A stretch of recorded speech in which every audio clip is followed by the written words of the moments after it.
Boa noite, pessoal. Vamos começar. Eu vou mostrar qualquer coisa, vocês me parem, me interrompam pelo som, tá? Eu já vou começar porque a aula hoje vai ser um pouquinho extensa, imagino eu. Então, o que eu estou pensando para hoje, a organização da aula é essa daqui, né? Basicamente, na aula passada, a gente analisou em detalhes a questão das forças centrais, né? E derivamos uma equação diferencial, né? Para obter a equação da trajetória, que é a equação de Binet, né? Mostrou por que ela é útil, né? Ao invés de utilizar equações integrais, né? Para obter as trajetórias, certo? Então, eu vou aplicar o que a gente aprendeu na aula passada sobre equações de Binet e trajetórias para um campo de força que é bem interessante para a física, importante para a física, que são as leis de força central, que são leis do inverso do quadrado da distância, né? Aqui está englobado tanto gravitação quanto eletrostática, né? Interações eletrostáticas, e outros tipos de interação que a gente pode aproximar como sendo leis do inverso do quadrado da distância, né? Então, eu vou derivar qual é que são as equações da trajetória para forças desse tipo, né? Basicamente, eu vou mostrar para vocês, vindo da equação de Binet, solucionando a equação de Binet, a gente vai mostrar que as trajetórias são seções cônicas. As seções cônicas nada mais são que essas quatro tipos de trajetórias, né? A gente tem duas trajetórias fechadas, que são os círculos e as elipses, né?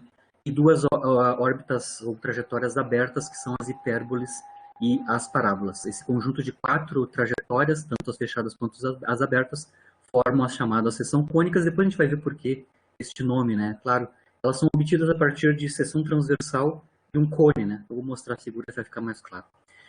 E depois a gente vai fazer toda a análise, né, de como é que são as distâncias de maior aproximação e de menor aproximação do centro de força. No caso da gravitação, por exemplo, estou analisando o sistema Sol-planeta, o centro de força está no Sol, né?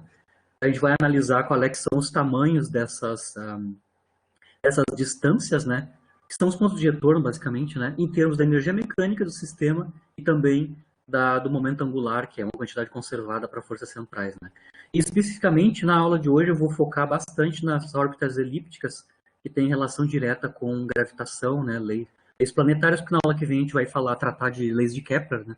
Então é importante a gente analisar a questão das órbitas elípticas, analisar todas as características das elipses, né, a partir das quantidades conservadas, certo?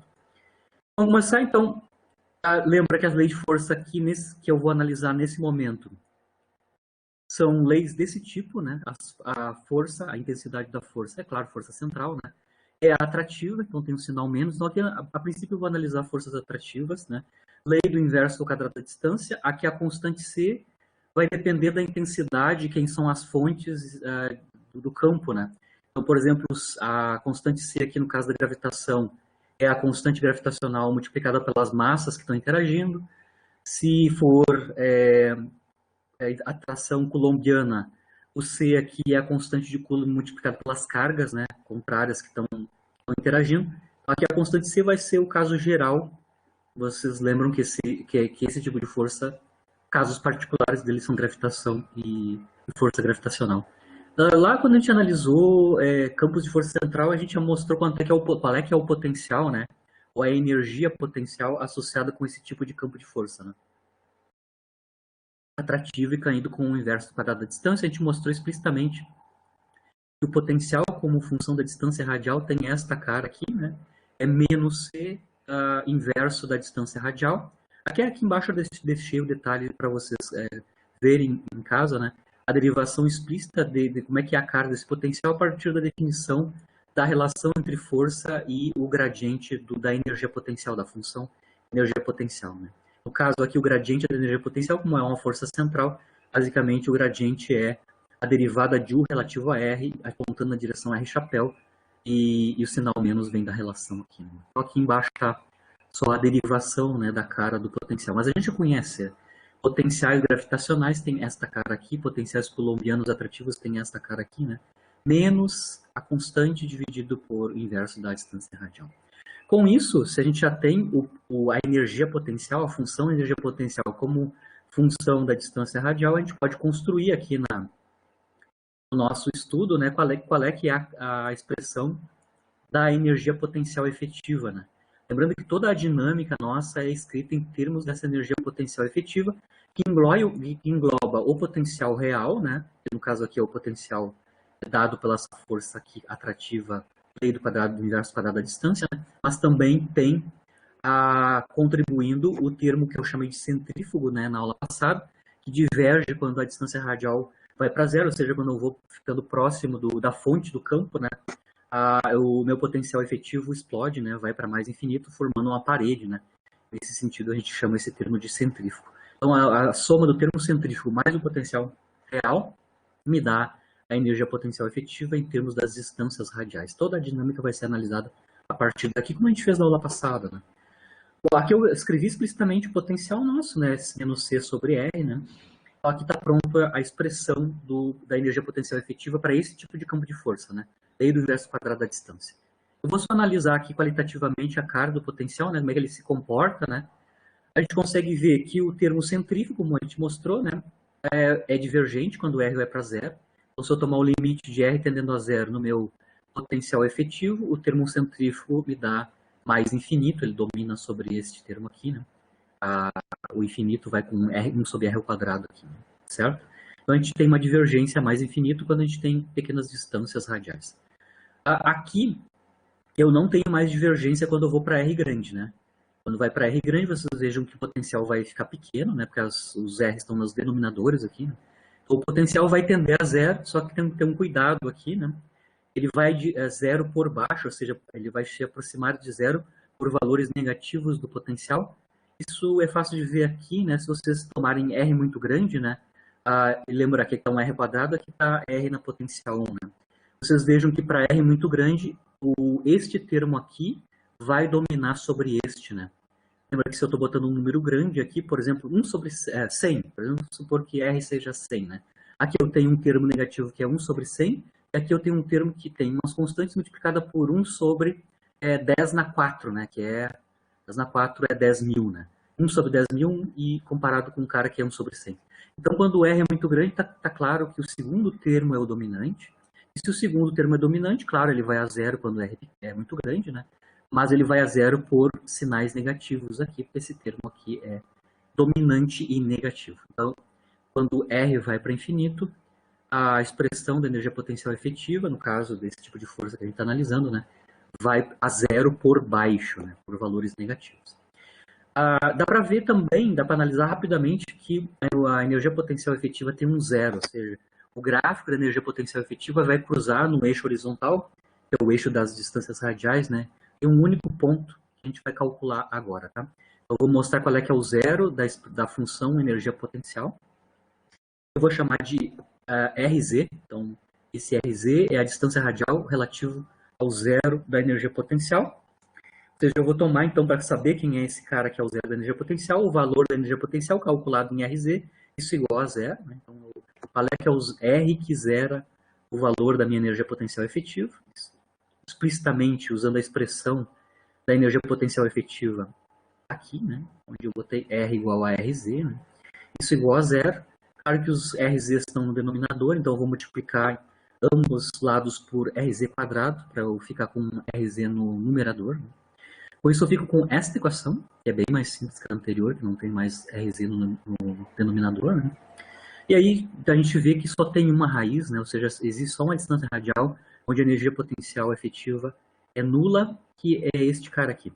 RZ vale, então, L quadrado. L é o momento angular conservado do sistema, né? Dividido por duas vezes a massa. Aqui eu estou usando massa pequena, mzinha, mas lembra que no sistema de duas partículas, onde tem fonte e partícula de prova, o mzinho, na verdade, é o mi, né? A massa reduzida do sistema. A gente mostrou na aula passada que se uma das partículas, que em geral é a fonte, né? É muito mais massiva que a partícula de prova que a gente está analisando, a massa reduzida do sistema basicamente é a massa da partícula mais leve, né? Então, sempre tem que cuidar aqui que M é mi, na verdade, né? Mas está tudo aqui. A constante que aparece na lei de força, o momento angular ao quadrado e a massa da partícula está sujeita a esse campo de força central. Lei do universo quadrado da distância. Tem um ponto só, uma distância radial, onde eu tenho um zero do potencial. Agora eu vou ver os pontos de extremo, o que me interessa mais é os pontos de mínimo, né? Para eu saber quem são os pontos de extremo da energia potencial efetiva, eu preciso fazer o primeiro teste da derivada primeira, né? O teste da derivada primeira vai me dar quem são os pontos de extremo e depois eu vou analisar se esse ponto de extremo é de máximo ou mínimo de inflexão, né? Então, o teste da derivada primeira, no caso da energia potencial efetiva, que depende de R, é esta equação aqui, né? Então, as distâncias radiais que satisfazem essa equação derivada da energia potencial efetiva relativa a R igual a zero são pontos de extremo. Então, aqui na direita está a expressão da derivada, né? Aqui, ó, derivei esta expressão aqui. Um termo que é 1 sobre R ao quadrado e um termo que é menos 1 sobre R. O termo de 1 sobre R ao quadrado me dá a derivada 1 sobre... Perdão, menos 1 sobre R vai me dar um termo que é C sobre R ao quadrado. Então, basicamente, esta aqui é a derivada do termo negativo aqui, né? E também nós temos a derivada do termo que é R ao quadrado embaixo, né? Que é este cara aqui, né? Então, essa é a derivada deste termo aqui, que depende do momento angular ao quadrado, né? Certo? Isso igual a zero. Claro que os R estão no denominador. Eu multiplico por R ao cubo para obter R no numerador. Aí eu tenho esta equação aqui. A distância radial que satisfaz essa equação vai ser aquela que é aquele que é ponto de extremo da função energia potencial, porque dá para ver que só tem uma distância radial que satisfaz ponto de extremo. Eu vou chamar de R barra, tá? Então, o ponto de extremo eu estou chamando de R barra. O R barra, dá para ver aqui claramente, né? É L quadrado dividido por massa vezes C. Lembrando que eu posso escrever esse ponto de extremo em termos do RZ, né? Você consegue comparando a definição de RZ, que é o ponto onde a distância radial onde o potencial é zero, né? E a expressão do ponto de extremo aqui, você consegue ver que ele é basicamente duas vezes o RZ, né? Então, se eu multiplicar RZ por 2, eu obtenho essa expressão. É 2RZ. Então, o ponto de extremo está ao dobro, né? Uma distância radial que é o dobro do ponto onde o potencial é nulo, né? Agora, eu só vou checar, deixa eu checar que o potencial é esse ponto aqui que eu acabei de mostrar, o R barra, é ponto de mínimo, né? Explicitamente, certo? Para fazer isso, primeiro eu vou calcular quanto é que é o potencial neste valor aqui, né? Qual é que é o valor do potencial nesse ponto de extremo, né? Depois eu vou mostrar que ele é ponto de mínimo, né? Então, aqui o valor da energia potencial, basta substituir esta criatura aqui, né? Que é 2RZ, na expressão da energia potencial efetiva, né? Certo? Aqui tem uma bagunça aqui na minha figura, mas uma bagunça na minha figura, mas se eu substituo R barra na expressão da energia potencial efetiva, né? Se eu vir aqui na energia potencial efetiva e colocar R igual a R barra, fazer a conta, né, até o final, eu consigo mostrar que basicamente o valor do potencial nesse ponto extremo é massa vezes a constante C ao quadrado dividido por 2L ao quadrado, aqui basicamente. Tá? Inclusive tem sinal negativo, isso significa que ele está em valores negativos do potencial. Então o potencial em R igual a R barra, que é o ponto de extremo, né, o potencial é negativo e vale mc quadrado dividido por 2L ao quadrado, certo? Perdão, depois eu vou substituir aqui, teve um problema aqui no escaneamento. Tá? Mas, a princípio, está aqui o cálculo de quanto é que vale o mínimo do potencial. Negativo, massa C quadrado dividido por 2, momento angular ao quadrado, certo? Aí eu vou ter que analisar se esse cara, essa distância radial R barra é ponto de máximo ou mínimo, certo? Para isso eu preciso calcular a derivada segunda, né, do potencial efetivo, que basicamente é essa expressão aqui, né? Essa é a derivada segunda, então pego a derivada primeira, que é esta expressão aqui, né? Derivo mais uma vez. Quando eu derivo mais uma vez a derivada primeira, eu tenho esta expressão. Tem um termo que é negativo, que cai com R cubo, e tem um termo positivo, que cai com 1 por R na quarta, né? Esquece isso aqui, né? Ele não é zero, né? Aqui é o cálculo da derivada segunda em termos da distância radial. Quando eu substituo o valor de R sendo igual a R barra, que é 2RZ, eu consigo calcular qual é que é o sinal da energia potencial, a derivada da energia potencial efetiva derivada segunda, né? A derivada segunda. Aqui ficou pequenininho. Vou tentar só mostrar para vocês o que eu fiz aqui, tá? Eu basicamente substituí aqui, eu escrevi todas as constantes que tem aqui em termos de RZ e também o R barra, né? O R barra, lembra, é 2 vezes RZ. Se eu fizer isso, ou seja, escrever tudo em termos de RZ, eu vou ver que o sinal dessa derivada segunda, quando R igual a R barra, é positiva. significa que se a derivada segunda tem sinal positivo, o ponto de extremo R barra, que eu acabei de calcular aqui, é um ponto de mínimo da função energia potencial, certo? Então aqui eu tenho toda a análise específica de como é que é o comportamento analítico da função energia potencial. Como ela se comporta nos casos extremos, né? Muito próximo da origem do sistema de coordenadas, muito próximo da fonte do campo, muito longe da fonte do campo, e a estrutura de mínimo que ela tem. Com isso eu consigo fazer um plot qualitativo, né? Um gráfico qualitativo da função energia potencial. Que está aqui, o gráfico da energia potencial tem esta cara aqui, né? Vocês conseguem ver aqui que aqui eu tenho energia potencial efetiva como função da distância radial, começando na origem, né? Aqui está o ponto RZ, perdão. O RZ é o ponto onde é a distância radial, onde a energia potencial efetiva é nula. Eu tenho o R barra, que é 2 vezes RZ, que é o ponto de mínimo, né? Ponto de mínimo da função. Inclusive, a gente calculou quanto é que vale o mínimo da energia potencial efetiva, né? Vale massa vezes L ao quadrado, dividido pelaquela constante lá. Este valor. Esse é o gráfico da energia potencial efetiva no caso de forças atrativas, lei do inverso quadrado da distância. Essa é a carga potencial. Toda a dinâmica da partícula num campo de força assim vai ser lido a partir da comparação da energia mecânica com o gráfico da energia potencial efetiva, né? Então, por exemplo, alguns casos, né, de valores de energia mecânica, EMEC, né? Outra coisa, a gente vai conseguir ler os pontos de retorno, se vai ter 2 ou apenas um ponto de retorno, né? Vamos supor o caso onde a energia mecânica é menor, seja menor, um caso físico, onde a energia mecânica é menor que o mínimo da energia potencial que está aqui, tá? Este caso aqui é um caso não físico, né? O EMEC menor que a energia potencial significa que a energia cinética é negativa. Isso em mecânica clássica está proibida, é região proibida classicamente, né? Então, lembrando que em mecânica clássica, se a EMEC é conservada, né? A energia cinética basicamente é dada pela diferença da energia mecânica com a energia potencial. Basicamente, a energia cinética é proporcional à diferença da EMEC menos a energia potencial. Então, se a EMEC é menor que o mínimo do potencial, significa que esse caso físico aqui está numa região proibida classicamente. Então, os casos onde a EMEC é menor que o mínimo do potencial neste campo vão ser casos físicos. Casos não físicos, perdão.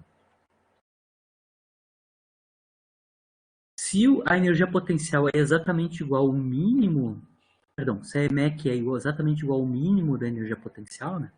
Ou seja, a energia mecânica constante corta exatamente o gráfico da energia potencial efetiva no mínimo, aí a gente já sabe o que acontece, né? No caso onde a EMEC é igual ao mínimo da energia potencial, no caso, lembrando que o movimento é num plano, né? Aqui em forças centrais, o movimento é num plano perpendicular ao vetor momento angular que é conservado, né? Então, se a EMEC é igual ao mínimo do potencial, significa que a energia cinética na verdade, o R ponto, né? A energia cinética radial, né? A velocidade radial ao quadrado, né? É zero nesse caso. Tá? Então, na aula passada a gente viu claramente como é que eu relaciono o quadrado da velocidade radial, que é o R ponto, né? Com a diferença entre E e U, né? Então, se E igual a U, eu vou ter a distância radial, o R ponto nulo, né? R ponto nulo significa que o R, o vetor R, tem tamanho constante, ele não varia no tempo. Como é um movimento num plano, né? Se o R é uma constante, e esse R, claro, esse R é igual ao R barra, né? Que é o valor onde é o mínimo do potencial, né? Eu vou ter como movimento, nesse caso físico, né? O movimento que eu vou ter é um movimento circular, com um raio igual a R barra, né? E, além disso, ele vai ser um movimento uniforme, onde a velocidade angular é constante devido à conservação de momento angular, que a gente mostrou na aula passada também, né? Então, quando a energia mecânica é igual ao mínimo da potencial, eu tenho órbitas circulares com raio igual a R barra, com velocidade angular constante. Se a energia mecânica for maior que o mínimo do potencial, pode acontecer duas coisas, tá?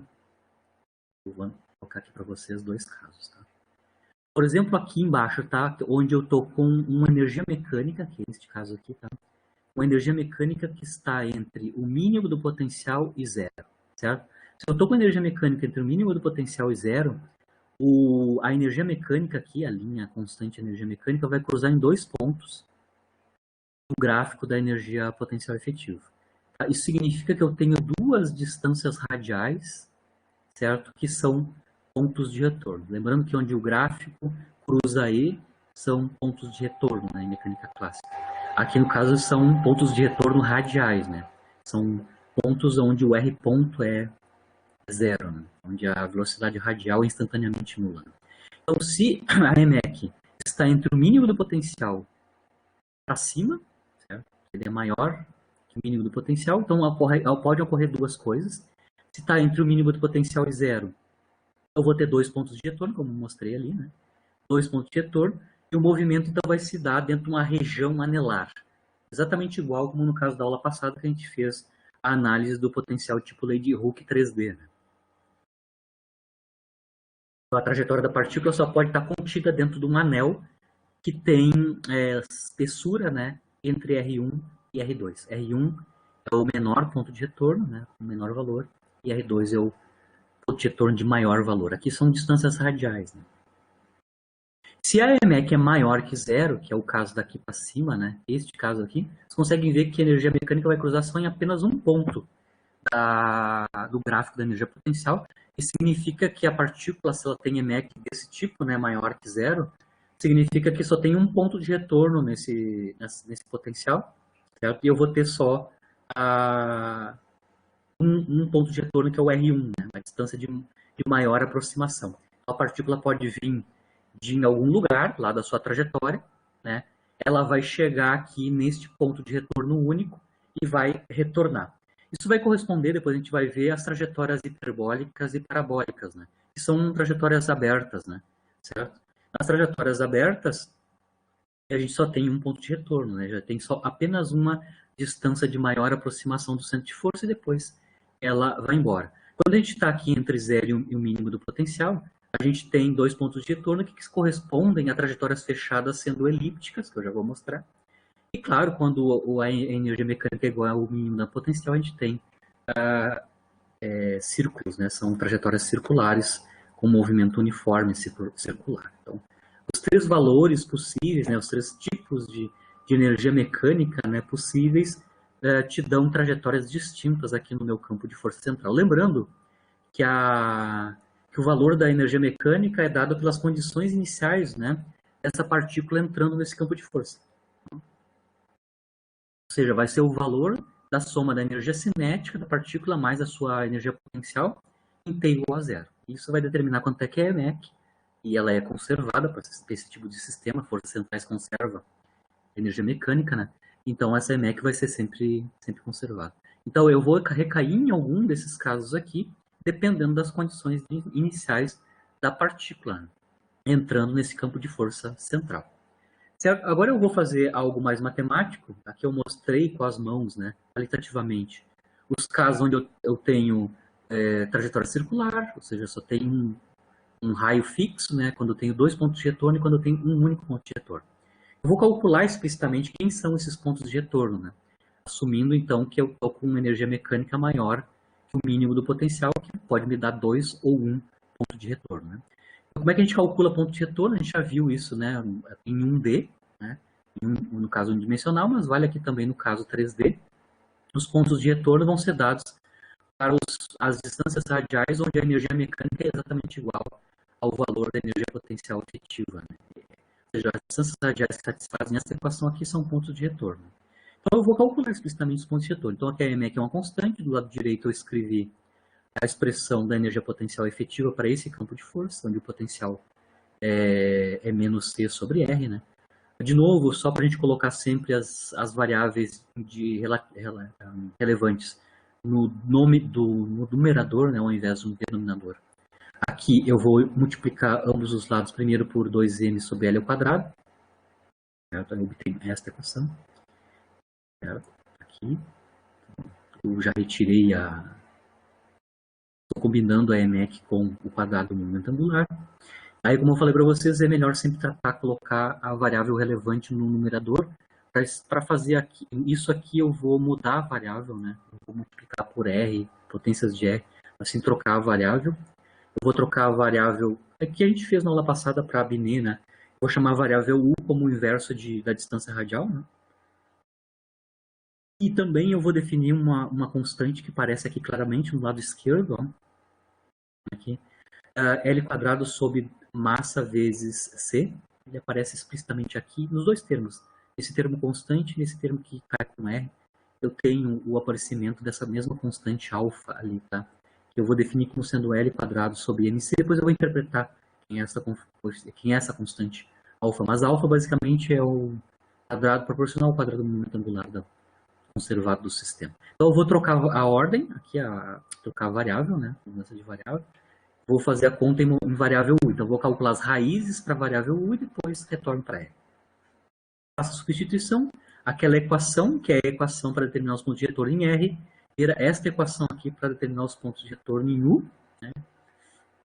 Basicamente, você consegue ver aqui que essa equação é uma equação quadrática, né? Uma equação de segundo grau em U. Né? Claramente. Bom, se é uma equação de segundo grau em U, eu só aplicar Bhaskara, né? Eu consigo obter as raízes. Né? Aqui embaixo eu estou calculando explicitamente usando Bhaskara as raízes, né? Onde o B aqui é menos 2 sobre alfa. Né?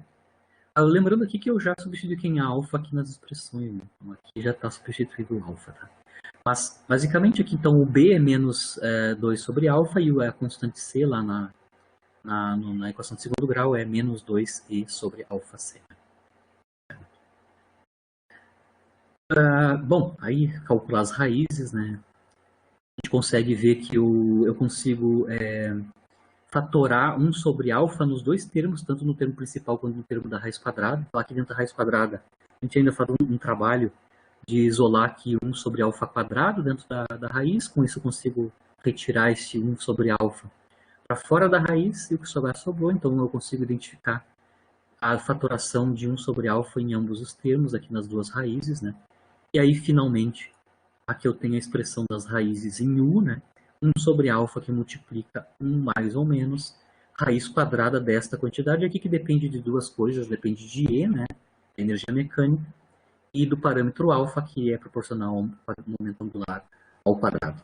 Só para facilitar também a nossa anotação, para não ficar levando essas raízes quadradas toda hora, eu vou chamar toda essa raiz quadrada que envolve energia mecânica de epsilon.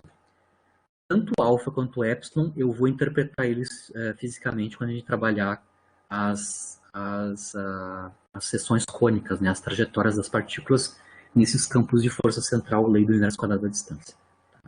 Então, não é por acaso que eu estou chamando o alfa desse jeito e o epsilon desse jeito. Mas, por enquanto, aqui são só notações para compactar as soluções do problema. Né? Então, aqui estão a raiz escrita em termos de alfa e epsilon.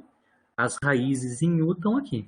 U é 1 sobre alfa, que multiplica 1 mais ou menos epsilon. Então, eu tenho duas raízes, uma que é maior, um U maior e um U menor. O maior valor de U, a raiz de maior valor em U, que é a U max, que eu estou chamando, né? É 1 sobre alfa, 1 mais epsilon. Aqui, né? E a segunda raiz, que eu estou chamando de raiz menor, né? Estamos chamando de U mínimo, né? É quando o sinal aqui é negativo, né? Então, é 1 sobre alfa, 1 menos epsilon. Né? Então, aqui eu tenho os dois valores, o valor maior e menor, a raiz maior e a raiz menor em U. Agora eu vou calcular, claro, quem são as raízes em R, né? As raízes em R, lembra, são os pontos de retorno. Então, como o U é o inverso de R, R é o inverso de U, então eu vou ter o R1, que é a menor distância radial, né? O menor ponto de retorno, né? A distância radial correspondendo ao menor distância radial. Ela é o inverso, então, do máximo, né? O U está no denominador aqui, né? Para obter o menor cara em R, eu tenho que dividir por a maior raiz em U, né? Com isso, é só inverter o Umax, tá? Invertendo o Umax, a gente vê que o R1, que é o primeiro ponto de retorno, que é a distância radial menor, é alfa dividido por mais epsilon. E o R2, que é o outro ponto de retorno, se existir, né? É 1 sobre o mínimo, né? Ou seja, se eu pegar aqui o mínimo e inverter, isso vai dar alfa sobre 1 menos epsilon. Então eu escrevi aqui os dois pontos de retorno, estão resolvidos, né? Eu tenho dois pontos de retorno, eles dependem do momento angular ao quadrado, na forma de alfa, e da energia mecânica na forma de epsilon. Então, só para lembrar, quem é o parâmetro alfa e quem é o parâmetro epsilon, no meu caso, né? Alfa depende de L quadrado, e o epsilon é proporcional à raiz quadrada da energia mecânica. Certo? A gente consegue ver aqui no caso do R2, né, que é o maior, a distância radial, com o ponto de retorno que é maior, né? Está mais longe da origem, né? O R1 está mais próximo da origem, do centro de força, e o R2 está mais afastado da origem, ou mais afastado do centro de força, né, que coincide com a origem. Você consegue ver aqui que tem uma divergência, né? Se epsilon for 1, o segundo ponto de retorno está no infinito. Se epsilon for maior que 1, esse ponto de retorno aqui é negativo, que não pode ser porque isso aqui é distância radial, né? Então a gente consegue mostrar que para o parâmetro epsilon maior ou igual a 1, em ambos os casos, né, eu não vou ter o segundo ponto de retorno, vou ter apenas um ponto de retorno, certo? Porque nesse caso, se o epsilon for maior ou igual a 1, ou o ponto de retorno está no infinito, ou seja, está muito longe, né, está muito longe, então basicamente só tem um ponto de retorno R1, ou ele nem é definido, né, não tem distância radial correspondente ao R2, certo? Bom, eu vou ver que em condição física o epsilon é maior ou igual a 1, né? O epsilon igual a maior a 1 significa que epsilon quadrado é maior ou igual a 1. Se vocês pegarem a expressão de epsilon, que a gente definiu epsilon, né, e elevar ao quadrado, isso significa que 1 mais duas vezes a energia mecânica dividido por alfa tem que ser igual a 1, ou seja, isso basicamente te dá que a energia mecânica tem que ser positiva definida para epsilon ser maior ou igual a 1. Então, nos casos onde a energia mecânica é maior ou igual a zero, eu só vou ter um ponto de retorno porque o R2 está no infinito ou não é definido. Foi o caso que eu mostrei aqui qualitativamente no gráfico da energia potencial. A gente já sabia, né? A energia mecânica maior que zero, maior ou igual a zero, né? Eu só tenho um ponto de retorno mesmo, eu não tenho um segundo ponto de retorno R2. Mas aqui eu consegui calcular explicitamente os pontos de retorno e mostrar que quando a energia mecânica é maior ou igual a zero, realmente eu não vou ter o segundo ponto de retorno. Né?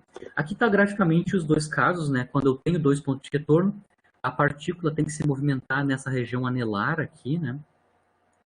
Ou seja, a partícula tem que estar com a órbita que está entre o raio R1 e o raio R2. Né? Ela só pode viver nesta região anelar aqui. Isso vai corresponder, então, quando os valores da ENEC estão entre o mínimo de potencial e zero.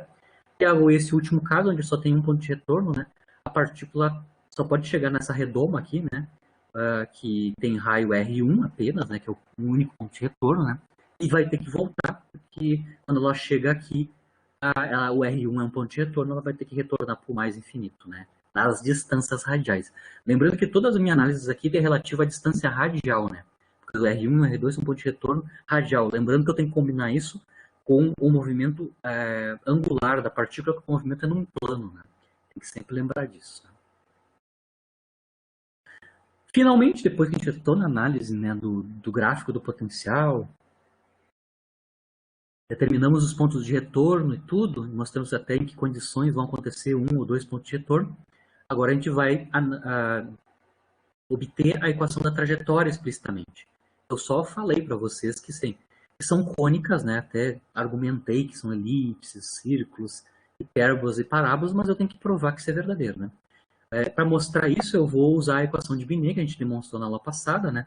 A equação de Binet, então, é uma equação diferencial de segunda ordem, uma variável que é o inverso da distância radial, né? Onde aqui do lado direito tem explicitamente a lei de força, né? Claro, escrito na variável U, mas a F de U é a lei de força que eu estou tentando analisar a equação da trajetória.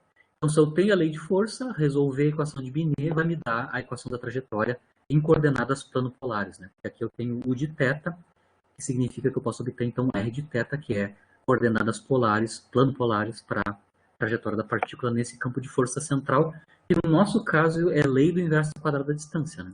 Então, vou ver como é que fica a equação de Binet no caso do lei do quadrado do inverso da distância. A força Lei do quadrado do inverso do quadrado da distância atrativo, tem esta cara aqui, né? Escrito em termos da variável U, se U é 1 sobre R, né? A f de U, que é a quantidade que entra aqui na equação de Binet, né? Vai valer, então, menos C ao quadrado. Com isso, a equação de Binet, lembrando que aqui na equação de Binet, quem acompanha a f de U é 1 sobre U quadrado. Então, aqui tem uma maravilha, que eu tenho cancelamento, né? Claro, para esse tipo de campo de força, um cancelamento do U quadrado que está aqui no lado direito da equação de Binet. E aí a equação de Binet, por caso de lei do inverso quadrado da distância, pode ser tanto atrativo quanto repulsivo. Claro que aqui eu estou fazendo a análise do atrativo, né? É esta equação aqui, tá? Então aqui do lado direito tem a derivada segunda de U, a própria U, e no lado direito sobrou, restou, né? Apenas um termo constante positivo definido. Tem massa, a constante C. Lembrando que essa constante C, que no caso da gravitação, é a constante de gravitação universal de Newton e a produto das massas, né? Se ela é eletrostático, e o C basicamente é a constante Coulomb multiplicado pelas cargas das partículas interagentes, né? Então isso aqui é sempre positivo definido, né? L quadrado é o quadrado do momento angular, mas o lado direito basicamente é uma constante, né? Então o que eu tenho aqui do ponto de vista matemático, né, da equação diferencial, é uma equação diferencial de segunda ordem, inclusive ela é de coeficientes constantes, né? E não homogênea, porque aqui o termo não é zero, né? O termo não homogênea é não nulo, né?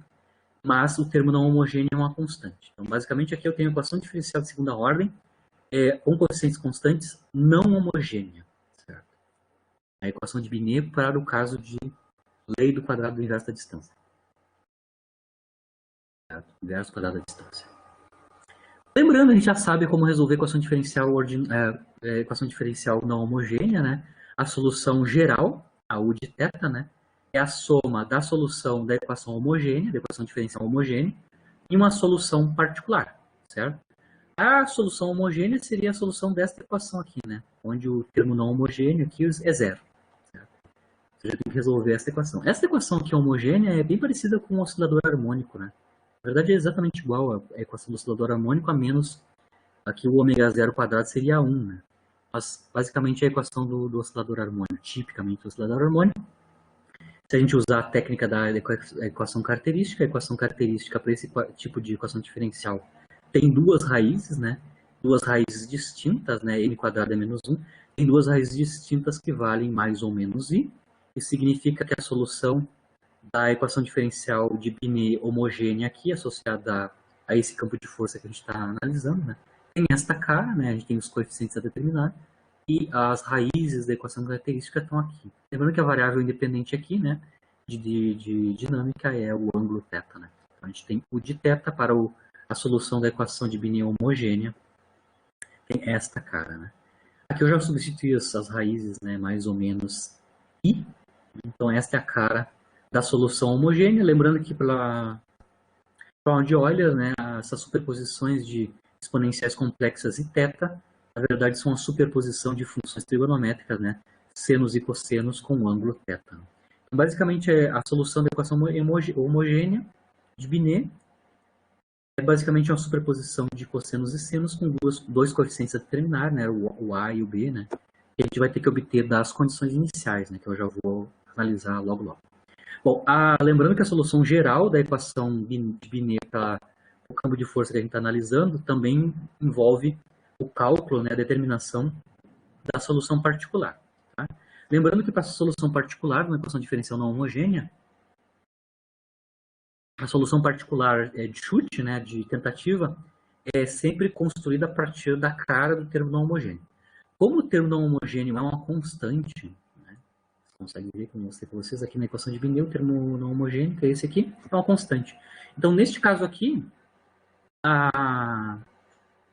a solução particular também vai ser uma constante. Né? Então, a minha solução tentativa, a solução particular da equação não homogênea, eu vou chamar de uma constante D. Certo? Quando eu substituo essa constante D, que é a minha solução particular, na equação original, né, de Binet, eu consigo determinar quanto é que é essa constante D. Então, por isso que é método dos coeficientes a determinar para a equação diferencial não homogênea a parte da solução particular. Né? Lembrando que se a solução particular é uma constante, a derivada segunda de U da solução particular é zero. Né? E aí, basicamente, substituindo a solução particular aqui na equação de Binet original, vai dar U igual a constante, a solução particular igual a uma constante, significa que D, né, vai ser basicamente mc² eu substituo a solução particular aqui na equação de Binet completa. E aí, como eu tenho já a constante D, eu tenho tanto a solução homogênea quanto a solução particular. A particular é basicamente mc sobre L². Está aqui. Essa é a solução geral da equação de Binet a campo de força atrativo, lei do inverso do quadrado da distância. Tem uma combinação de senos e cossenos e um termo constante, que depende do momento angular, né? Mas também dois parâmetros a determinar, que é o A e o B, duas constantes. Né? Essa aqui é a solução geral da equação de Binet, no nosso caso. O que a gente precisa agora para resolver completamente as trajetórias, né,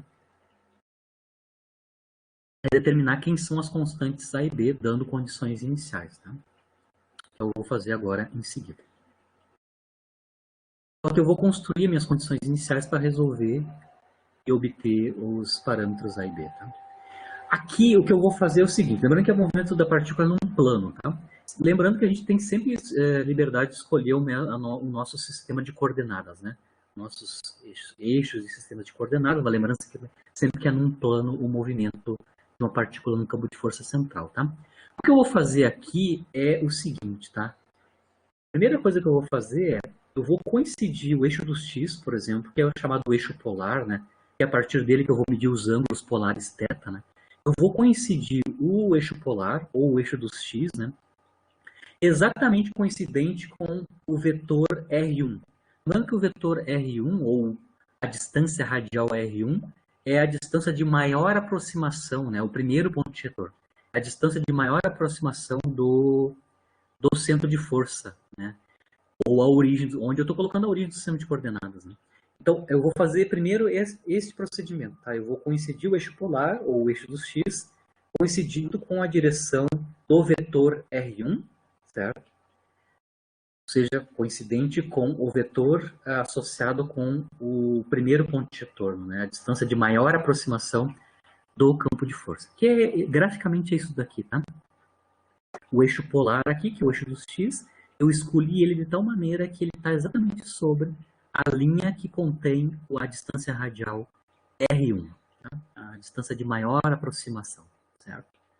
E, claro, aqui é o ponto de retorno, está aqui. E a trajetória da partícula, ela vai passar por esse primeiro ponto de retorno em todos os casos, né? Mesmo se eu tenho um ponto de retorno só, esse ponto de retorno é o R1. Então, aqui vale tanto para quando eu tenho um ponto ou dois pontos de retorno.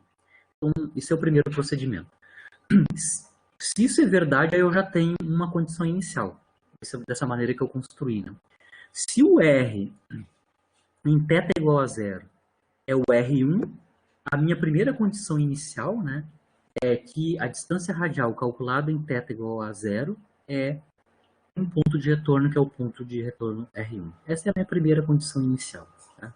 Então, eu construí o meu eixo polar de maneira que esta equação aqui é satisfeita. Né? A distância radial, ou seja, a distância radial da partícula medida a partir da origem do sistema de coordenadas, que é onde está a fonte do campo de força, né?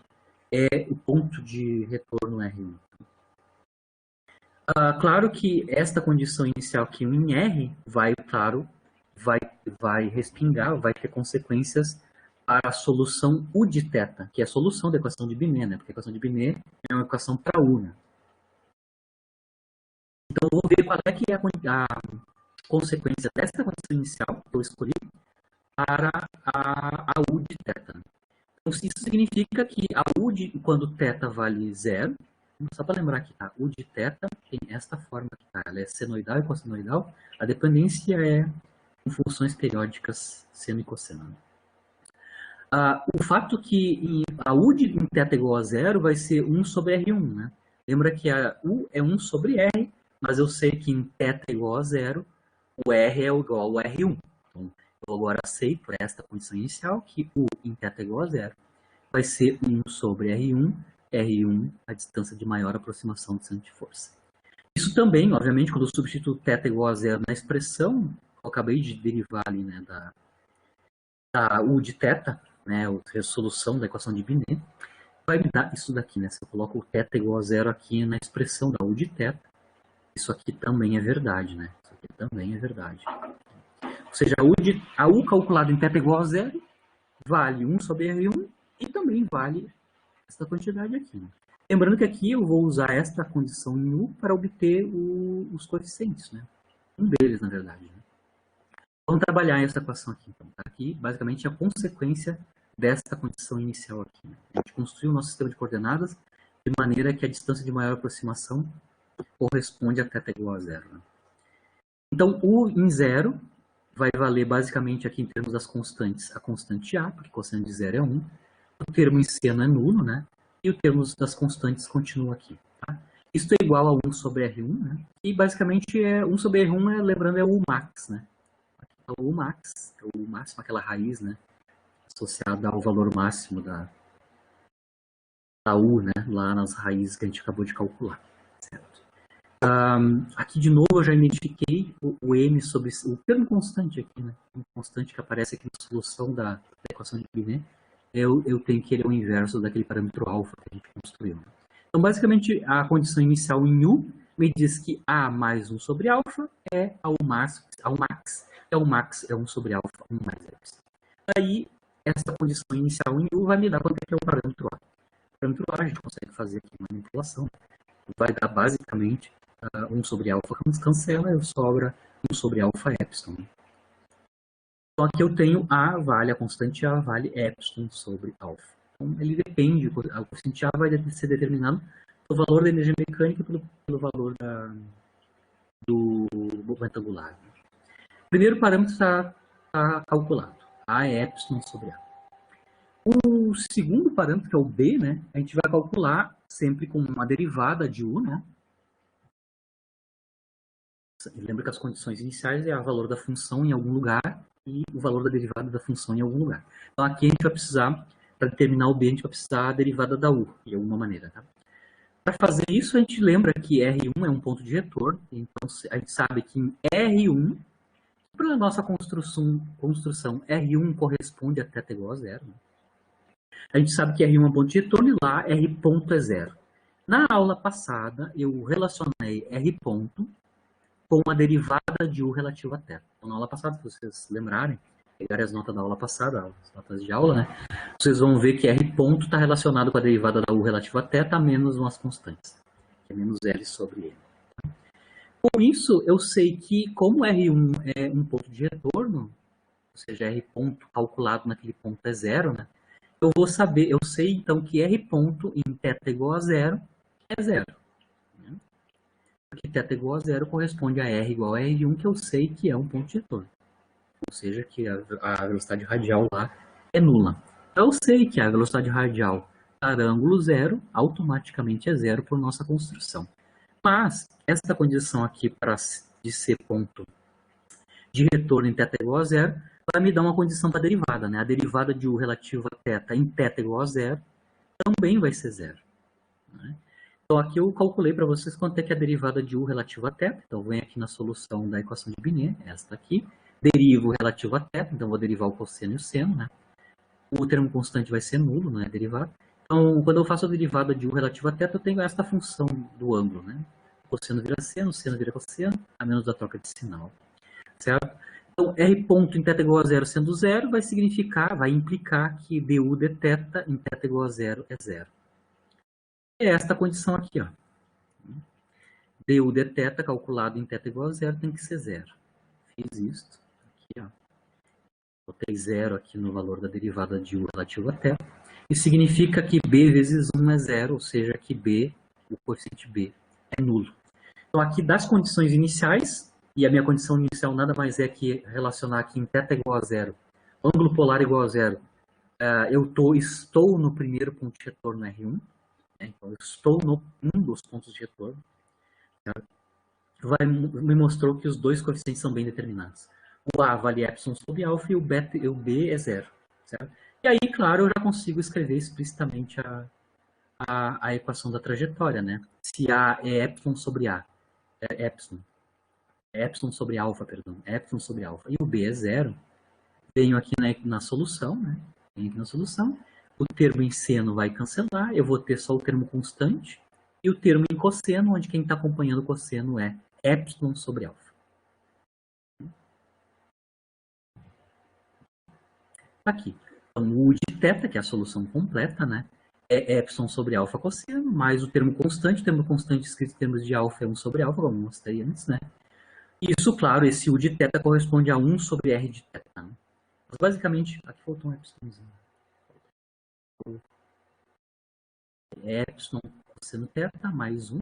Aqui embaixo tem comum, né, os dois, o alfa. Né? Então, eu consigo mostrar que alfa de θ, finalmente, né, a solução da equação de Binet para a lei do inverso quadrado da distância, o U de θ é 1 mais epsilon cosseno θ sobre alfa.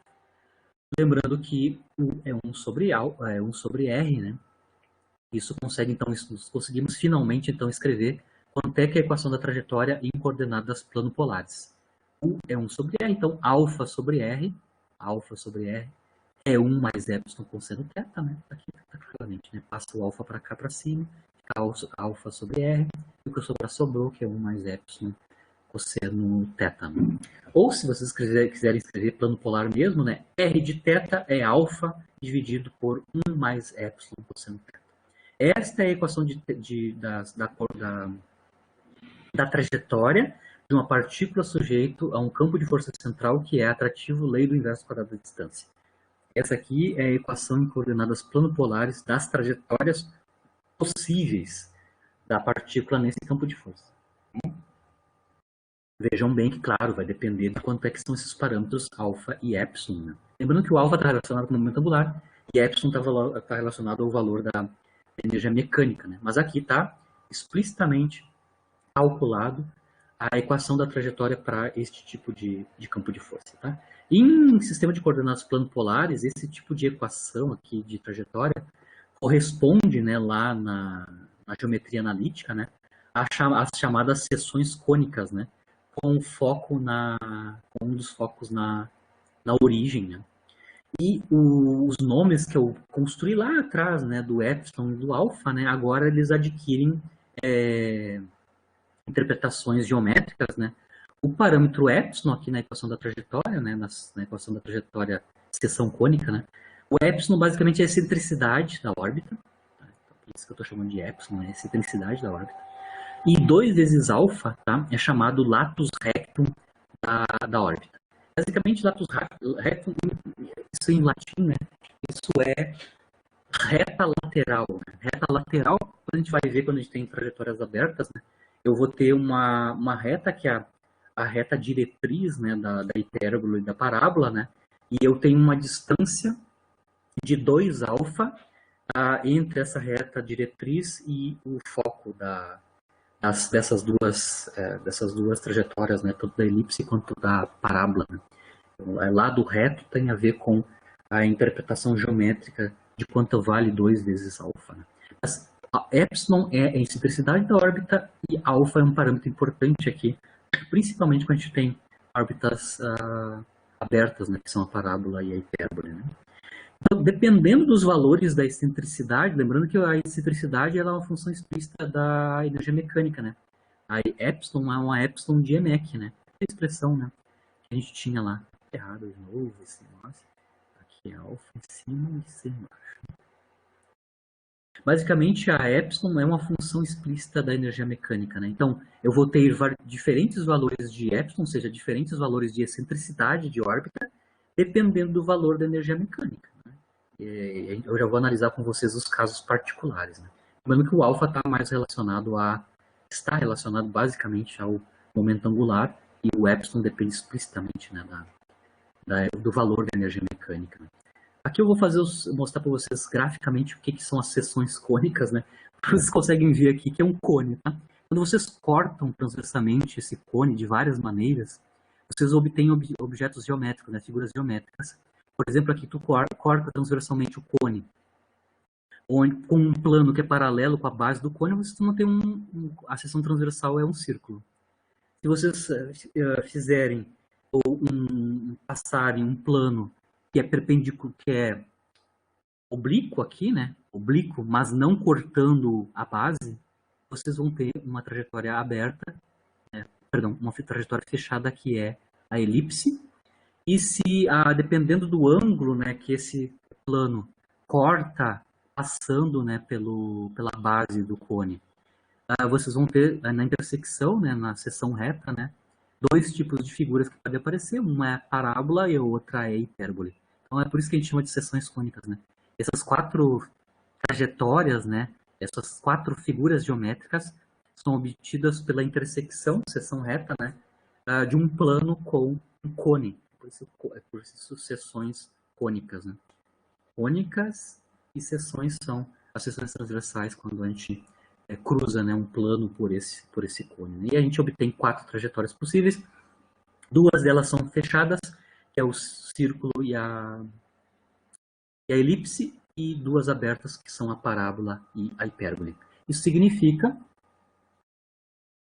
que a solução da equação de Binet me diz que eu só tenho quatro trajetórias possíveis para uma partícula que está sujeita a um campo de força, que é lei do inverso quadrado da distância. Duas abertas, duas fechadas. Fechadas, círculo, elipse, abertas, parábola, hipérbole. Certo? Aqui eu sempre boto desenhos, porque meus desenhos são horríveis, né? Aqui eu tenho desenho no caso da elipse, né? Onde eu tenho os semi-eixos desenhados aqui explicitamente. Eu tenho o foco, né? Um dos focos. Né? A elipse tem dois focos, né? Eu tenho um foco à direita e à esquerda do centro da elipse. Aqui eu tenho o desenho das distâncias radiais, né? O R1 e o R2, né? Que está chamando aqui de RP e RA, mas é o R1 e o R2, né? São as distâncias de maior aproximação e de maior distanciamento, né, do centro de força. Por exemplo, se eu colocar o foco aqui na direita, né? Certo? Só para representação geométrica do caso da elipse, lembrando que o círculo é um caso particular da elipse, né? E depois a gente tem os dois casos abertos, né, que é a parábola e a hipérbole. Aqui eu estou sempre supondo que o foco está aqui na direita, no eixo coordenado. Tá? Mas eu estava mostrando para vocês, conversando com vocês, que o valor de epsilon, né, o valor da excentricidade, que é uma função explícita da energia mecânica, né, vai determinar que tipo de órbita eu vou ter. Se a órbita vai ser fechada ou aberta e que tipo de órbita explícita, aberta ou fechada, eu vou ter. Então aqui eu vou só resumir para vocês o valor de epsilon correspondente e a interpretação física que está acontecendo do ponto de vista da energia mecânica, né? E qual é que é a seção cônica, ou seja, qual é que é a trajetória em plano polar vai corresponder. Se a EMEC, se o epsilon é maior que 1, lembrando aqui a expressão da epsilon. Né? A epsilon é raiz quadrada de 1 mais algo que é proporcional a EMEC. É uma constante vezes a EMEC. Raiz quadrada de 1 mais uma constante vezes a EMEC. Se o epsilon é maior que 1, significa que aquele termo que acompanha o 1 dentro da raiz quadrada é maior que 0, né? Senão dava 1 a epsilon. Né? Isso significa, então, que a epsilon maior que 1 corresponde a energias mecânicas maior que 0. Que a gente já mostrou lá, só olhando o gráfico da energia potencial, corresponde a onde a gente tem apenas um ponto de retorno. Né? Quando o epsilon é maior que 1, a trajetória é aberta, a gente sabe, né? Com um único ponto de retorno. E essa trajetória aberta é a hipérbole. Né? Quando o epsilon é exatamente igual a 1, o termo da EMEC tem que ser nulo, né? Ali na definição do epsilon. Né? Para o epsilon ser 1, esse termo aqui tem que ser nulo. Né? Isso então corresponde à energia mecânica nula. Então, quando o epsilon é igual a 1, eu tenho energia mecânica nula. De novo, a gente sabia que a trajetória era aberta, falando do gráfico da energia potencial efetiva, a gente já sabia isso. Né? Quando a energia mecânica é nula, epsilon é igual a 1, a gente tem a segunda trajetória aberta, que é a parábola, né? Trajetória parabólica. E depois a gente tem as duas trajetórias fechadas, né? Quando o epsilon está entre 0 e 1. Entre 0 e 1. Isso significa que vão ser os casos onde a EMEC, né, está entre o mínimo do potencial e 0. Explicitamente. A gente consegue conectar essas duas coisas, né? Isso, então, a trajetória possível é fechada sendo uma elipse, né? E no caso final, quando o epsilon é nulo, né? Epsilon é 0, né? Isso significa que a EMEC é exatamente igual o mínimo do potencial, né? Lembrando que epsilon é igual a 0. Epsilon é igual a 0. Vou mostrar aqui para vocês claramente. Né? Em coordenada plano polar está claro o que acontece, né? Quando epsilon é igual a 0, R é uma constante. R é igual a alfa.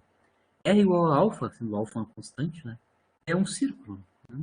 Então a gente sabe que para epsilon é igual a 0 exatamente é o movimento circular e o raio desse círculo é o latus rectum, né? Na verdade, a metade, né? A metade do latus rectum. O latus rectum é 2 alfa, né? 2 alfa é o latus rectum, então metade do latus rectum é o raio dessa trajetória circular, quando o epsilon é zero. A gente sabe que fisicamente isso acontece quando a energia mecânica é igual ao mínimo do potencial. Certo? Bom, aqui o que eu vou fazer nesse momento é só interpretar fisicamente os raios, qual é que é o valor do raio, né? O raio, basicamente, quando é uma trajetória circular para epsilon igual a zero, o raio é o R barra, né, que a gente determinou lá antes no gráfico da energia potencial efetiva, né? E, inclusive, a gente sabe quanto é que é o valor da energia potencial efetiva em R barra, né? Mas lembrando que o R barra, aqui é a expressão nós determinamos ele, né? Se vocês lembrarem, o R barra era L2 sobre MC, né? Basicamente ele é igual ao alfa, como eu acabei de mostrar. Né? Então, quando a energia mecânica é igual ao mínimo da energia potencial, a trajetória circular de raio alfa, né? R bar igual a alfa, e o movimento é uniforme, né? A velocidade angular é constante, né? Por conservação de momento angular. O momento angular, módulo, né? É mr quadrado θ ponto, né? Então significa que o θ ponto é L sobre mr quadrado, mas o R aqui, a distância radial é fixa, né? A distância radial é R barra. Isso significa então que θ ponto é uma constante. Significa que a velocidade angular, que é o θ ponto, é uma constante. Então o movimento é circular, uniforme, com raio igual a R barra, que é igual a alfa, né? É a metade do latus rectum. Né? A gente vai ter as elipses, claro, quando a EMEC está entre o mínimo do potencial e o zero, certo? Mas basicamente a equação da trajetória geral é essa daqui, né? Alfa sobre R é 1 mais epsilon cosseno de θ, né? Certo? Agora eu vou só falar um pouquinho sobre terminologias, tá? Do R1, do R2, que é a distância de maior aproximação, o R2 é a distância de máxima distanciamento do centro de força, né? Vou falar uma transparência sobre nomenclatura, tá? Então, a gente mostrou ali da nossa condição inicial, em θ igual a zero, a gente está em R1, né? A distância R1 é a distância de maior aproximação da partícula ao centro de força, né? Que está na origem, né? A distância de maior aproximação, que é o R1, né? Tem um nome, tem uma nomenclatura para esse ponto de retorno, né? É chamado genericamente de pericentro. Né? Ele é perto, né? Perto do centro de força, né? Então, o ponto de retorno R1 a gente denomina genericamente de pericentro. E o segundo ponto de retorno, que é o R2, quando ele existe, né? O segundo ponto de retorno R2, que é a distância de maior afastamento do centro de força, né? É chamado de apocentro. Pericentro mais perto, apocentro mais longe. Os dois pontos de retorno, as suas nomenclaturas gerais, apocentro, pericentro, pericentro, apocentro. O R1 e o R2 são os pontos de retorno, também são chamados de ábsides, tá? Ábsides, quando a gente está falando de ábsides, a gente está falando dos dois pontos de retorno, R1 e R2, tá? As duas ábsides são os pericentros e os apocentros das trajetórias da partícula, nesse campo de força, lei do inverso quadrado da distância. O ângulo entre os vetores R1 e R2, né, que são os ângulos que o ângulo menor ângulo, na verdade, né, o menor ângulo entre os vetores R1 e R2, tanto que R1 e R2 são vetores correspondentes às distâncias radiais correspondentes às ábsides, né? Aqui graficamente, tá? Então eu tenho o R1, o R2, o ângulo entre eles eu chamei de psi. Esse ângulo é chamado ângulo apsidal. Então, se vocês ouvirem falar de ângulo apsidal, psi é o menor ângulo entre as ábsides, ou seja, é o menor ângulo entre os vetores R1 e R2. Certo? Pode ser zero, pode ser π sobre 2. Depois a gente vai analisar a questão de quanto tem que valer esse ângulo apsidal caso a caso. Mas o ângulo apsidal, só para lembrar, é o ângulo entre os vetores, menor ângulo, né? Menor ângulo entre os vetores R1 e R2. E lembrando que os dois vetores, claro, partem da origem comum, que é o centro de força. Né? No caso da gravitação, especificamente, a constante C que aparece nas nossas trajetórias ali, né? ela está lá dentro dos nossos parâmetros. Na verdade, o coeficiente C aparece tanto na definição do alfa, né, do latus rectum, quanto da excentricidade. Né? Ele está entrando nesses ambos lugares. Né? No caso da gravitação, especificamente, se eu estou falando de Sol e planetas, por exemplo, né, o coeficiente C, como eu tinha mostrado já na aula passada, mas já comentei aqui também, né, basicamente tem a ver com a constante de gravitação universal, né, e o produto das massas, onde aqui a massa maior é a massa fonte, né, no caso de planetas é a massa do Sol, né, e a massa menor é a massa do planeta. Né. Então, só para identificar quem é a constante C no caso da gravitação, né, que é a lei do quadrado inverso da distância atrativa. Né. No caso particular, o sistema Sol-Terra, né, mas a gente pode ver outros sistemas ligados de massas, né, que não sejam necessariamente só Sol-Terra, pode ser Terra, satélites artificiais ou naturais da Terra, pode ser planeta Júpiter com suas luas, ou seja, isso aqui não vale explicitamente só para sistemas Terra-Sol, né? Mas, por exemplo, quando é sistema Terra-Sol, o sistema Sol-Planeta, a constante C é bem determinada, né? É o produto das massas, dos planetas com o Sol e a constante de gravitação. Aqueles nomes genéricos dos pontos de maior aproximação e maior afastamento, R1 e R2, no caso, se eu estou falando de gravitação, explicitamente quando eu tenho interação Sol-planeta, né, onde o Sol está num dos focos, né, da elipse, né, a gente já sabe que é elíptico, né, mas o Sol é o centro de força, né, e os planetas orbitam entre esse centro de força que é o Sol.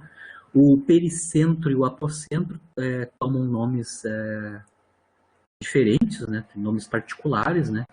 Então, no caso do pericentro, que é o R1, né, no caso do sistema Sol-planetas, corresponde ao periélio, né.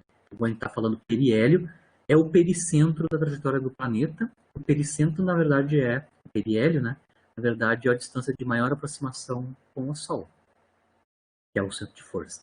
E o apocentro, que é o segundo ponto de retorno, a distância de maior afastamento do centro de força, para o caso do sistema Sol-planeta, é chamado de afélio, né. Então, o afélio é a distância de maior afastamento do Sol. Periélio, mais próximo do Sol, afélio, mais afastado do Sol. Os nomes, os prefixos aqui são os mesmos, né? Peri e apo, né? Se eu estou tratando órbitas, objetos que estão tanto satélites naturais ou artificiais, natural é a Lua, né? Mas artificiais são satélites artificiais, né? Orbitando a Terra, aí o pericentro e o apocentro, relativo à Terra, que é o centro de força, tem nomes distintos também, né? Nomes particulares, né? O pericentro, no caso dos satélites artificiais naturais da Terra, é chamado de perigeu, né? Então, a Lua, por exemplo, tem um perigeu, que é a distância de maior aproximação da Terra, e o apocentro tem nome de apogeu, então, é a distância de maior afastamento, né? O apogeu ele é usado em linguagem coloquial, né? Que no caso aqui para nós é a distância de maior afastamento do centro de força Terra, né?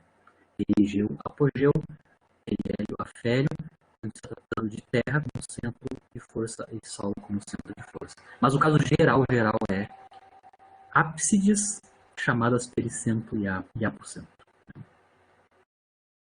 Eu vou mostrar agora, explicitamente, que eu consigo calcular, no caso da órbita elíptica, né, que eu vou agora especificar para o movimento planetário, que é do nosso interesse, né. Movimento planetário, as órbitas a gente já sabe que são elipses, né. O que eu vou querer fazer agora com vocês, né, para finalizar a aula em diante, se aproximando do final da aula, eu quero escrever os semi-eixos, né, da elipse. Aqui está meu gráfico sempre horroroso, né, mas eu tenho uma elipse, e aqui é uma das trajetórias fechadas, né, em círculos e elipses, mas aqui eu estou analisando a elipse, né. Aqui, então, eu tenho o sistema de coordenadas cartesiano, lembrando que a origem do sistema de coordenadas está aqui no foco, um dos focos da origem, né? Então aqui está a minha origem do sistema de coordenadas. Lembrando que o nosso eixo polar coincide com a direção do R1, está aqui o R1, a distância de maior aproximação, o pericentro, né? E aqui estão os desenhos do semi-eixo maior e do menor da elipse, o A e o B. Né? Aqui está o R2, que é a distância de maior afastamento, né, do centro de força.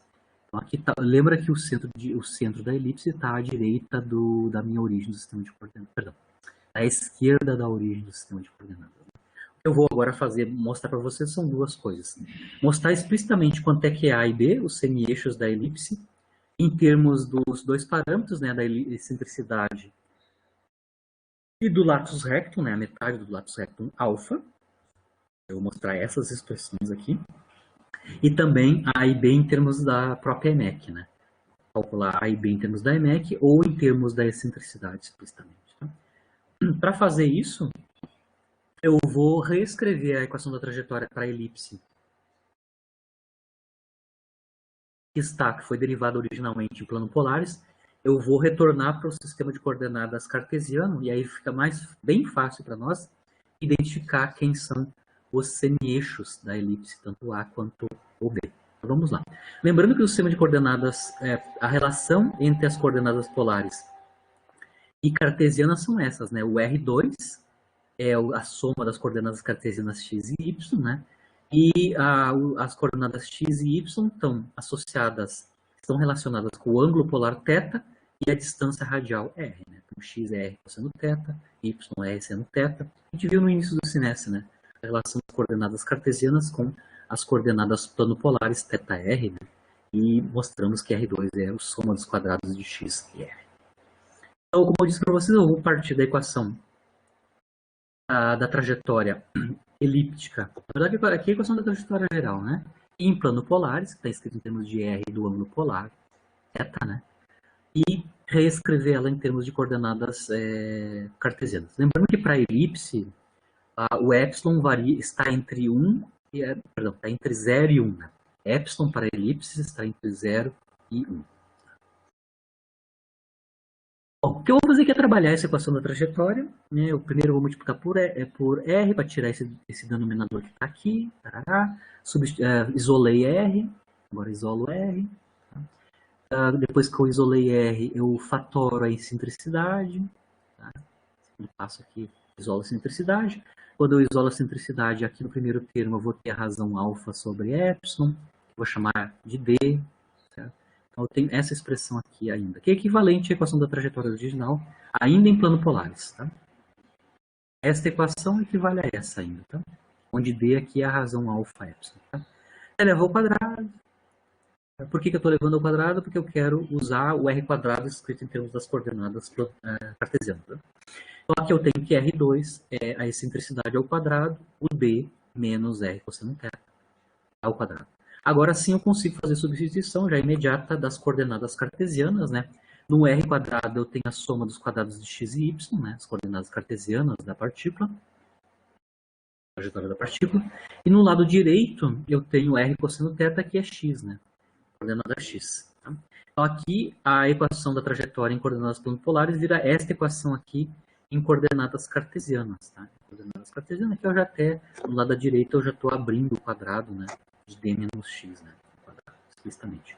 Então, vou trabalhar aqui, eu vou isolar no lado esquerdo todas as coordenadas x e y, tudo que depende da coordenada x e y. No lado direito, todos os termos constantes. Então, vou aqui trabalhar, passo para o lado esquerdo, todo mundo que depende de x, todos os termos constantes passam para a direita, então eu fico com esta expressão aqui, né?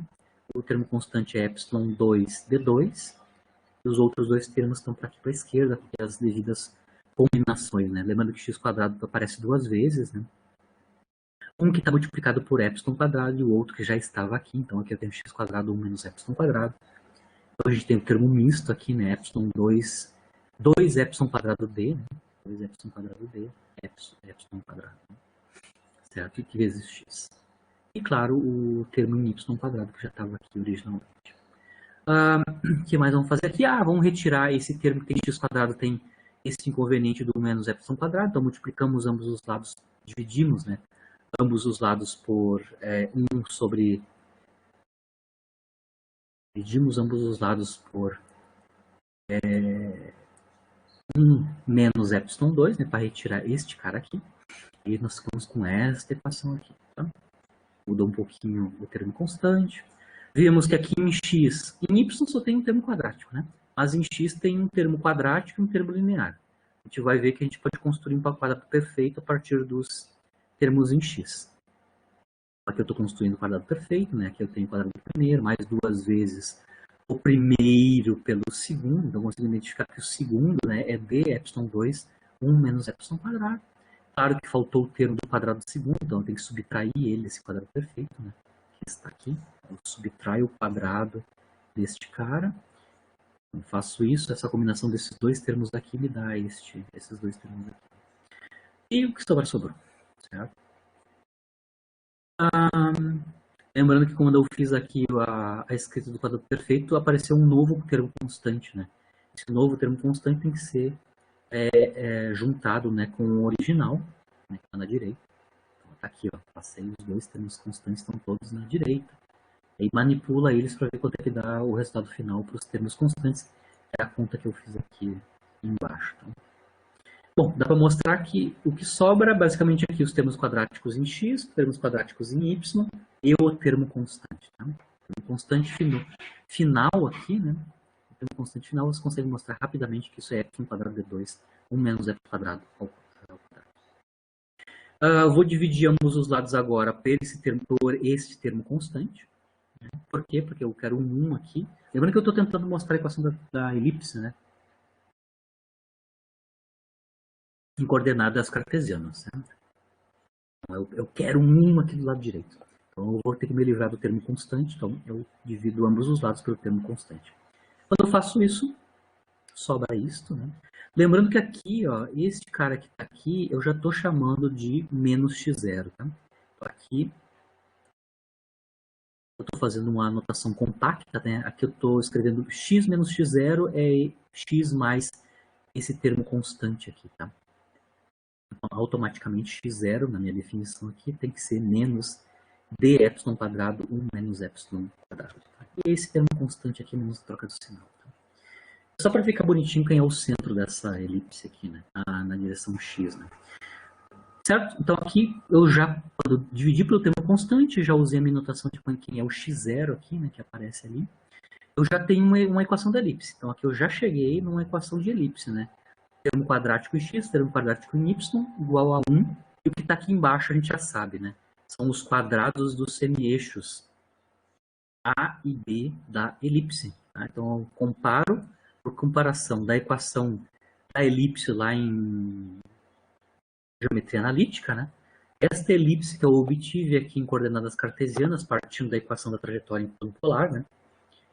É essa equação aqui, ó. É a equação de uma elipse que tem semieixos A e B, que eu consigo inclusive determinar quem são eles em termos do epsilon e do alfa, né? E eu consigo também ver que essa elipse tem centro em menos x0 e 0. Tá? Então, o centro dessa elipse, né? O centro dessa elipse. Lembrando que no caso geral, uma elipse com centro em x0 e y0, aqui na direita eu teria y menos y0 ao quadrado. Então, essa elipse é um caso particular, que essa elipse então tem um centro que, em geometria analítica, equivale a x0, está no ponto x0, 0, né? X igual a x0 e y igual a 0. Certo? Então,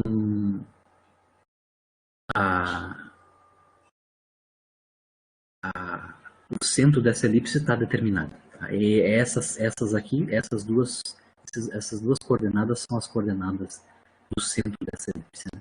E o A e o B a gente consegue calcular explicitamente. Né? A quadrado é tudo isso aqui. Tem embaixo do x2 é A2. Né? Então, aqui, todo esse cara aqui, todos esses caras aqui é o A2, e significa então que o A é a raiz quadrada dessa trave. Então, A é epsilon B, 1 menos epsilon quadrado. O B é o B quadrado é o que está abaixo do y2, né, que é a equação da elipse. Então, significa que então B vale epsilon B, raiz quadrada de 1 menos epsilon quadrado. Então, significa aqui que eu já consegui obter em coordenadas cartesianas quem são os semieixos da elipse, das elipses, né, dadas explicitamente em termos da excentricidade da elipse epsilon e do parâmetro d, que vai depender do momento angular, que eu já vou mostrar claramente. Se a gente ver geometricamente, né, o x0 basicamente é o produto da excentricidade vezes a, né? Se vocês olharem aqui, vierem aqui, ó, e multiplicar epsilon vezes o a, aqui está o a, tá? Multiplicar o a por epsilon, eu vou ter epsilon quadrado d1 menos y2, é exatamente a expressão de x0. Então, eu ainda consigo mostrar que o x0, né, basicamente, é o produto da excentricidade vezes o semi-eixo maior da elipse, né, basicamente. Certo? Aqui já dá para ver que o centro da elipse está à esquerda da origem, onde está um dos focos dessa elipse, onde está o centro de força, onde está a fonte do campo, né? Gravitacional, estou falando de gravitação. Né? À esquerda da origem, no ponto zero, menos epsilon a e zero. Né? Com y igual a zero, x igual a menos epsilon a. Produto da excentricidade vezes o semi-eixo maior da elipse. Tá? Bom, aí eu vou fazer uma série de constatações aqui, depois que eu já obtive quem são os semi-eixos, né, a partir da excentricidade. Bom, como a gente determinou A2 e B2, dá para ver que a razão B2 sobre A dá explicitamente quanto é que é a excentricidade. Né? 1 menos epsilon 2 é a razão de B2 sobre A2. Só pegar aqui as equações e fazer a razão, vocês vão conseguir obter que B2 sobre A2 é 1 menos epsilon 2. Tá? Finalmente, a gente vai só substituir aqui o D, né? Lembrando que lá na nossa definição a gente definiu a D como sendo alfa sobre epsilon, né? Como A e B dependem explicitamente de D, quando a gente substitui, né, A e B, substituindo o valor de D, que é alfa sobre epsilon, aí sim a gente tem, finalmente, as expressões dos semi-eixos maior e menor da elipse, né? Em termos da excentricidade da elipse e do latus rectum, basicamente, que é o alfa. Né? Lembrando que o alfa é proporcional ao momento angular ao quadrado. Então aqui a gente está obtendo basicamente a equação para as dois semi-eixos em termos da energia mecânica, que é o epsilon, né? A excentricidade, e do momento angular na forma do epsilon. Né? Também a gente consegue ver que B está relacionado com A diretamente, né? Vocês compararem essas duas expressões que eu obtive. Vocês vão ver que B, este cara aqui, basicamente pode ser construído como raiz quadrada de alfa. Então, se tu multiplicar o A por alfa, você tem alfa 2, 1 menos epsilon quadrado. Quando você tira a raiz quadrada disso, você tem exatamente o B. Então, B é raiz quadrada de alfa A. Isso implica, então, que B quadrado é alfa A. Significa que o parâmetro alfa, né, que é a metade do latus rectum, é a razão de B quadrado por A. Ou seja, é a razão do quadrado do semi-eixo menor da elipse pelo semi-eixo maior da elipse, que é o A. Bom, aqui eu mostrei que como B sobre A quadrado é 1 menos epsilon 2, a excentricidade ao quadrado pode ser determinada a partir diretamente das razões dos semi-eixos menor e maior da elipse. Né? Lembrando, claro, que o epsilon sempre vai ser entre 0 e 1 para os casos que a gente está analisando. Aqui está o meu gráfico tosco, só para mostrar aqui essas quantidades que eu acabei de derivar. Né? Aqui está a elipse. Né? Lembrando que a origem está aqui. Né? A origem é um dos focos dessa elipse. Certo? Lembrando que aqui está a origem do sistema de coordenadas. Tá? Eu tenho o desenho da elipse, o centro da elipse está aqui, mas a origem do sistema de coordenadas está num dos focos da elipse. Eu peguei o foco da direita, que é mais fácil para nós. Né? Então, o foco direito da elipse está aqui. Aqui é os eixos coordenados. O sistema de coordenadas cartesianas está aqui. A origem corresponde ao foco. Aqui eu tenho 90 graus. Lembrando que essa distância aqui entre o foco ou a origem do sistema de coordenadas, onde está o centro de forças, né? Até este ponto aqui tem tamanho R1, que é a distância de maior aproximação do centro de força. Né? É o R mínimo, né? Distância de maior aproximação, que é o apocentro, o pericentro, né? O pericentro que é o R1. Né? Aqui eu consigo interpretar geometricamente claramente quem é o alfa, tá? Quem é a metade do latus rectum. Tá? Se vocês pegarem lá a equação da trajetória em plano polar e colocar θ igual a π sobre 2, é exatamente pegar o eixo x aqui e calcular quanto é que é o ângulo π sobre 2, que vai dar o eixo dos y aqui. Né? Ou seja, o alfa basicamente é a distância aqui vertical, né, diretamente vertical, entre o que parte da origem e chega no gráfico na representação da elipse. Né? Então, alfa é essa distância aqui. Ó. Se vocês calcularem a distância radial, quando o θ igual a π sobre 2, vai dar exatamente alfa, né? Alfa aqui, ó. É esta quantidade aqui. Certo? E aqui os semieixos, né? O semieixo maior e o semieixo menor está aqui. A gente acabou de mostrar ali, né, que essa distância entre o centro da elipse e o foco, que é a origem do sistema de coordenadas, vou mostrar aqui, ó. Vou mostrar aqui que o centro da elipse tem coordenadas menos epsilon alfa 0. Menos epsilon alfa 0 corresponde a y igual a 0, e x igual a menos epsilon alfa. À esquerda da origem. Esse tamanho aqui, ó, à esquerda da origem, é epsilon alfa. Então, o centro da elipse está à esquerda da origem, distando uma distância epsilon alfa. Eu obtive calculando explicitamente aqui a partir da nossa definição da elipse em coordenadas cartesianas. Tá? E epsilon alfa. E, claro, quem é o B. Toda essa distância aqui do centro até lá o outro ponto de retorno da elipse é o R2, é a distância de maior afastamento, que é o Rmax, né? O outro ponto de retorno, que é o apocentro, né? O apocentro dista distância R2 desde a origem até o ponto de maior afastamento, né? Na trajetória da partícula. Então aqui, claro, o meu gráfico da elipse é horrível, mas todas essas quantidades que eu calculei agora estão aqui, né? Semi-eixo maior, semi-eixo menor, onde está localizado o centro da elipse a partir da origem. A origem está num dos focos da elipse, que é isso, tem dois focos, né? Tem a esquerda e a direita do centro. Quem é o R mínimo, quem é o R máximo, e quem é alfa, aqui no caso da elipse. Né? Certo? E onde está localizado, claro, a origem do sistema de coordenadas. Né? Aqui eu vou só reescrever o R1, o pericentro e o apocentro, que é o R mínimo e o R max, só usando a geometria desse gráfico aqui, dessa representação gráfica da elipse. Tá? Só vou mostrar aqui com vocês. O R mínimo, né, que é o R1. Essa distância aqui. Essa distância. Essa distânciazinha aqui, vocês conseguem calcular ela como sendo A menos epsilon A. Né? Ó, essa distância toda menos epsilon A dá o que sobra aqui, que é o R1. Então, eu posso escrever o R1 em termos do semi-eixo maior da elipse e da excentricidade. R1, que é esta distância aqui, é igual ao semi-eixo maior da elipse subtraído de epsilon A, que é a distância entre o centro da origem do sistema de coordenadas até o centro da elipse. Então, o R mínimo, ou R1, é A menos epsilon A, ou seja, isso é A, 1 menos epsilon. Substituindo quem é A, quem é o semi-eixo maior da elipse em termos do alfa e do epsilon, né, automaticamente eu consigo mostrar que isso aqui é verdade. Né? Que A, aqui, ó, A é alfa sobre 1 menos epsilon 2. Certo? E aí eu tenho alfa sobre 1 mais epsilon para o valor do R mínimo. Né?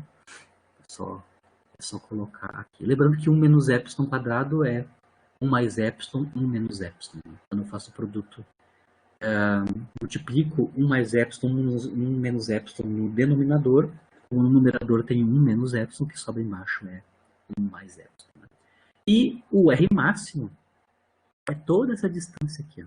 Toda essa distância aqui nada mais é que o semi-eixo maior da elipse, que é o A, que é a distância do centro até a ponta da elipse é o semi-eixo maior, né? Semi-eixo maior da elipse, que é A. Se eu somar o A epsilon A, eu tenho o valor do R max. Toda essa distância. Toda essa distância em vermelho aqui é epsilon A mais A. Então, R max pode ser escrito como A mais epsilon A, isso é A1 mais epsilon. Substitui de novo quem é A, né? Ali. Isso pode ser escrito, então, R máximo como sendo alfa 1 menos epsilon.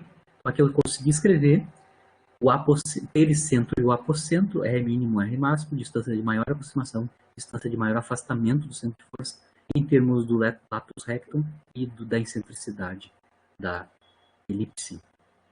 E só para encerrar a aula, eu vou escrever finalmente, né, os semi-eixos, né, na elipse, o A e o B, em termos da energia mecânica. Né? Lembrando que a excentricidade é diretamente proporcional à energia mecânica. Né? Lembrando que a energia mecânica tem que estar entre o mínimo do potencial e zero. Né? Lembrando, epsilon, então, aqui a expressão de epsilon na nossa conta, né, é raiz quadrada de 1 mais 2 epsilon mec sobre c, depende explicitamente de mec. Quando eu elevo ao quadrado a excentricidade, eu tenho a relação direta entre epsilon 2 e mec. Lembrando, aqui nas expressões, tanto de A quanto do B, os semi-eixos da elipse, né, embaixo no denominador eu tenho 1 menos epsilon quadrado e raiz quadrada de 1 menos epsilon quadrado. Então, se eu sei epsilon 2 a partir da energia mecânica, eu vou calcular quanto é que é 1 menos epsilon 2, que aparece na expressão de A, né? O semi-eixo maior da elipse. 1 menos epsilon quadrado dá para ver claramente quem é aqui, né? Em termos da energia mecânica, né?